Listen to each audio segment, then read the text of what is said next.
我活了近100年头，在这个资深的、令人震惊的让一个人看尽世态炎凉的岁月里，我亲眼目睹了无数次市场的潮起潮落。我的手指已经数不清经历了多少次所谓的世纪大股灾了。1929年的疯狂与崩塌，1973年的神话破灭，1987年的令人瞩目的黑色星期一，今年互联网泡沫的灰飞烟灭，还有1999年席卷全球的金融海啸。每一次当灾难性的巨轮碾压过任何一个留下满地狼藉和无数被破坏的家庭时，总会有无数人哭着问，为什么？为什么没有征兆？但事实是，征兆一直存在，它就在那里，像夜空中的灯塔一样明亮，甚至刺而不掩。只是大多数人都选择事件，或者更糟糕的是，他们看到了，却用各种花哨的自欺欺人的理论告诉自己，这次不一样。今天我要告诉你的，不是复杂的经济模型，也不是那些商学院教授在黑板上画的弯弯曲曲的曲线，更不是所谓的华尔街内部消息。我要告诉你一个在每次大规模股灾爆发前大约3个月左右就必然会出现的，简单到令人发笑的，却又精准的可怕的警告信号。这个信号与任何图表数据相关，它深植于人性最底层，是群体性恐慌的集结号。如果你能真正理解并识别它，你就能在风暴来临前从容地收起船帆，驶入安全的避风港，而不是像大多数人一样唱着欢歌与沉船一起坠入深渊。这个信号就是市场开始系统的大规模的部署和放弃传统的价值标准，并转而拥抱一套为当前疯狂行情定制的新逻辑。听起来很简单，对吗？简单到你可能觉得我在浪费你的时间，你可能在想，这个老头子又在唠叨那些陈词滥调了。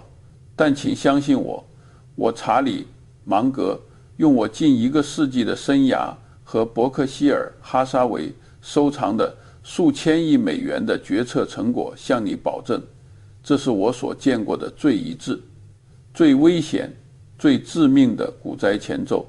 这不是2位分析师的危言耸听，而是整个市场心智的集体蜕变，是一场关于傻子的盛大游行。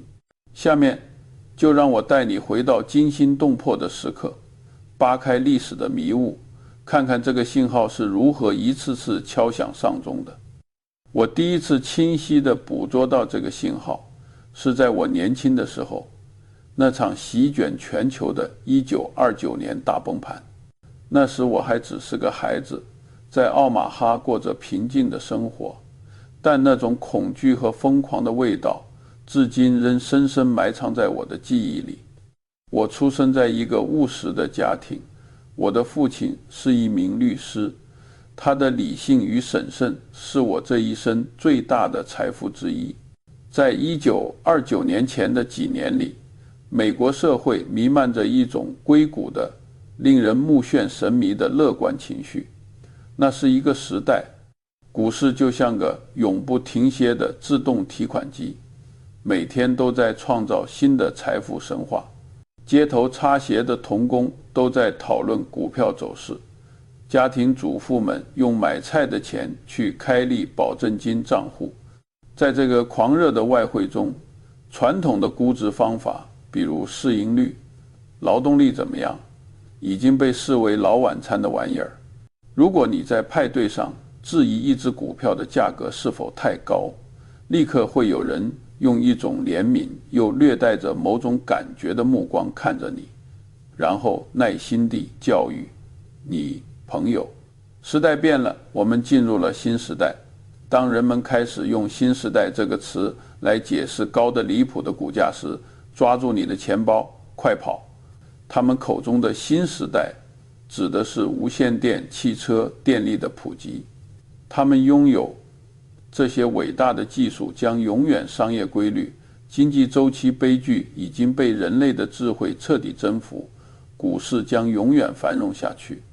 任何尝试用过去的标准来立刻有价值的人，都是傻瓜的、落伍的、不可救药的改变观。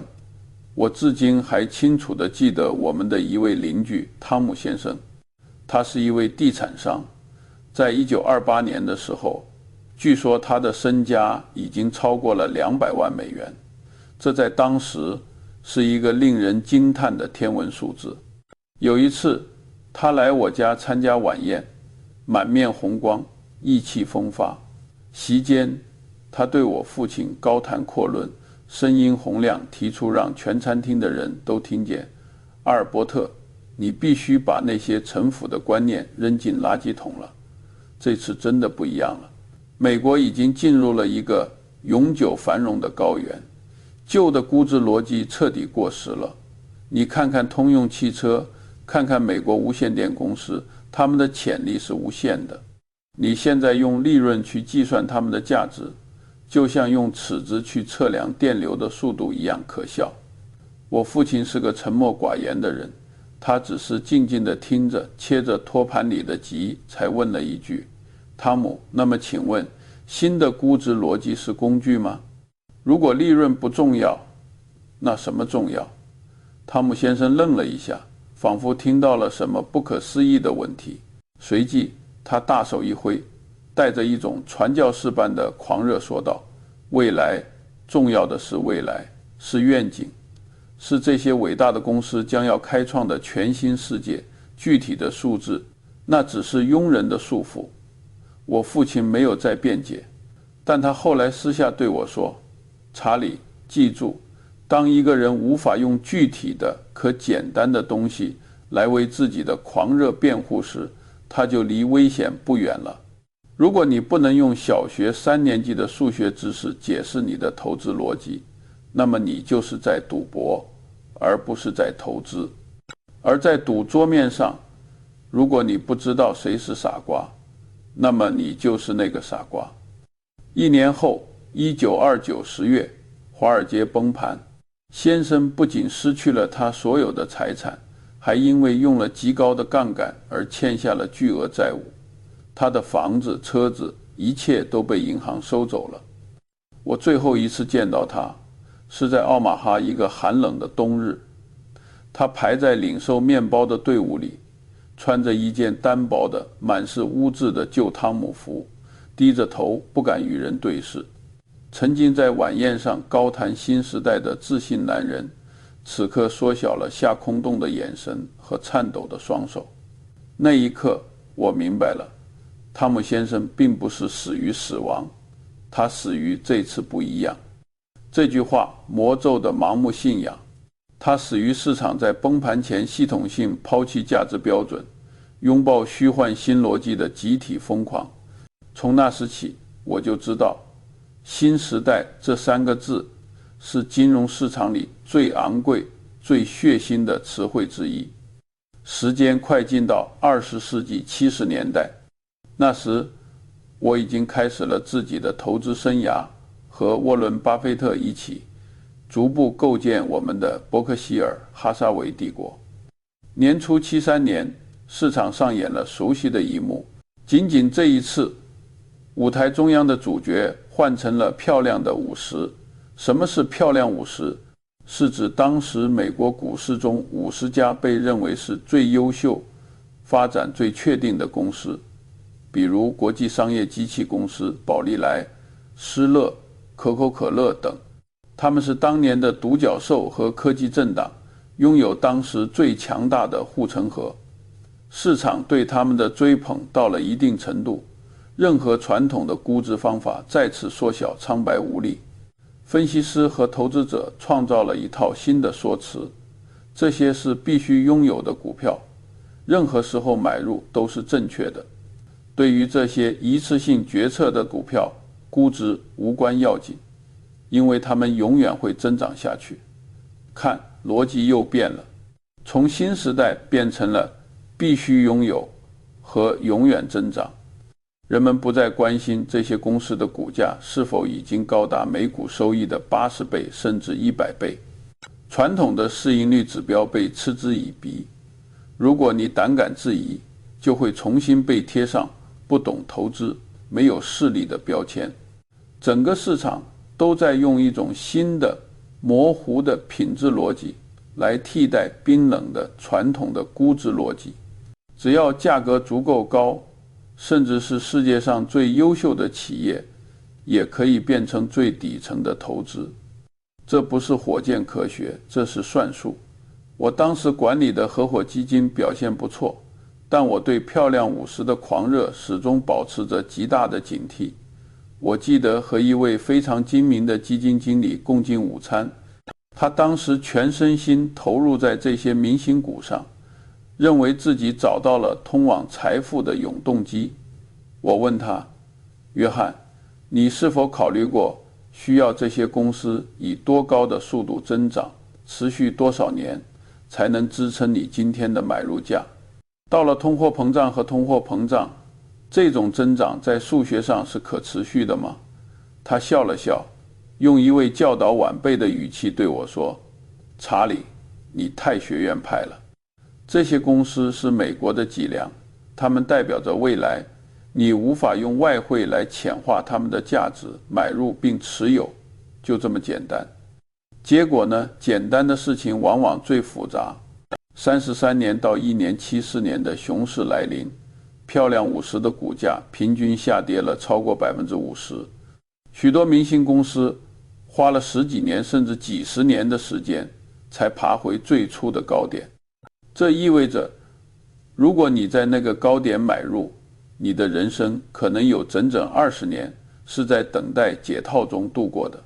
那位曾经教导我的基金经理，他的基金遭受了毁灭性打击，最终清盘离场。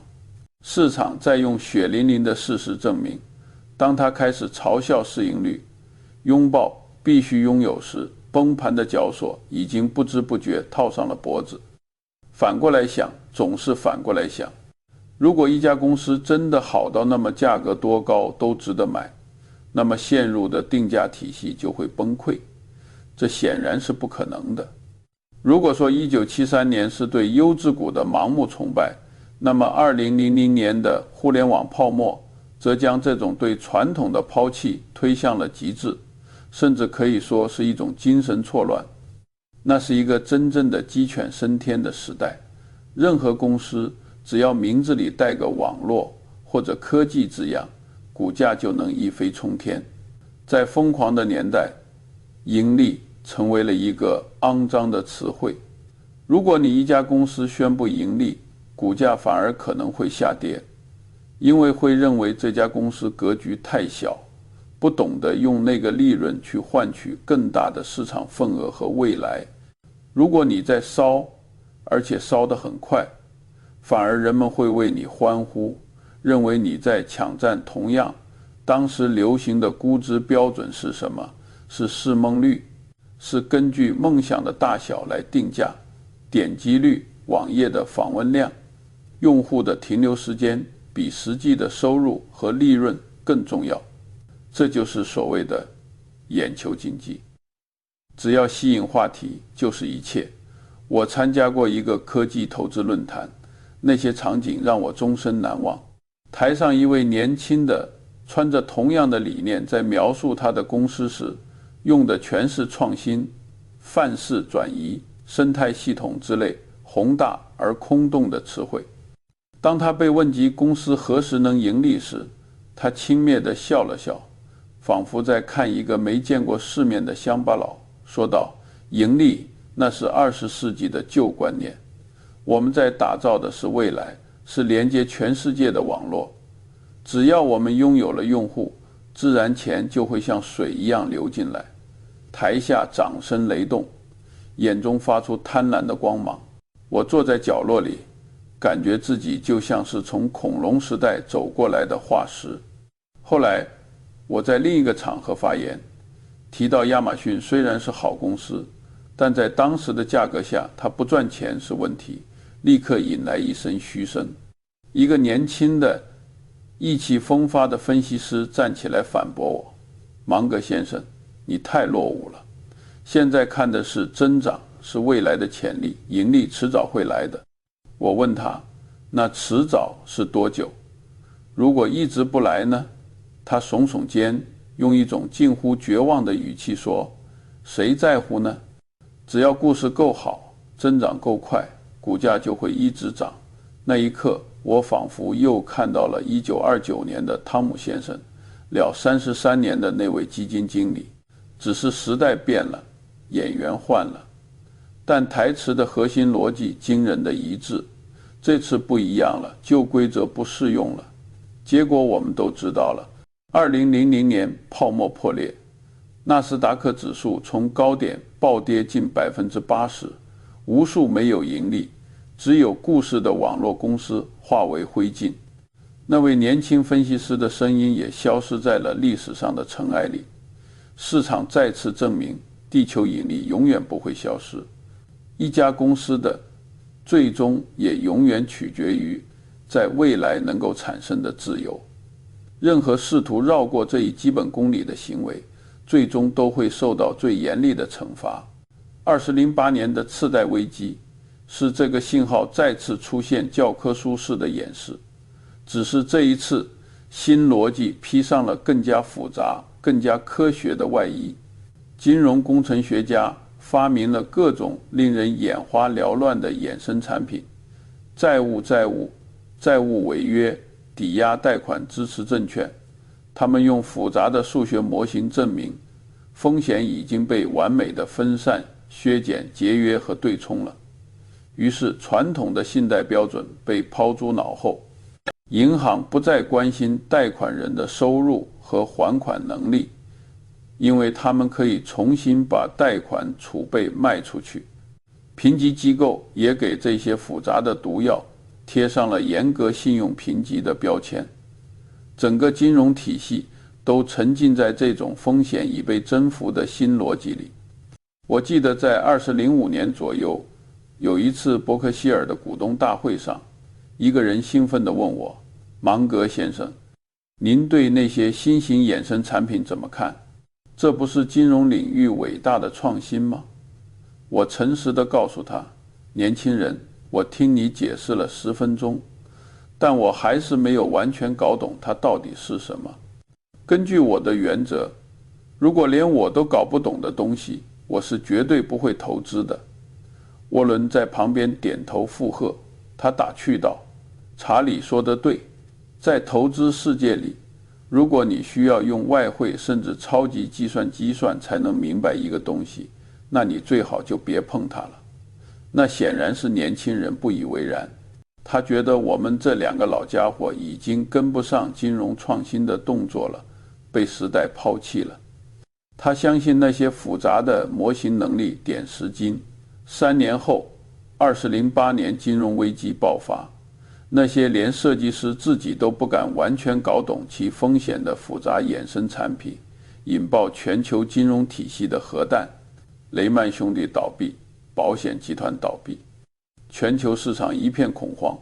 人们这才惊恐地发现，所谓的风险分散，却是把风险隐藏在了系统的暗处，并在最关键的集中时刻爆发。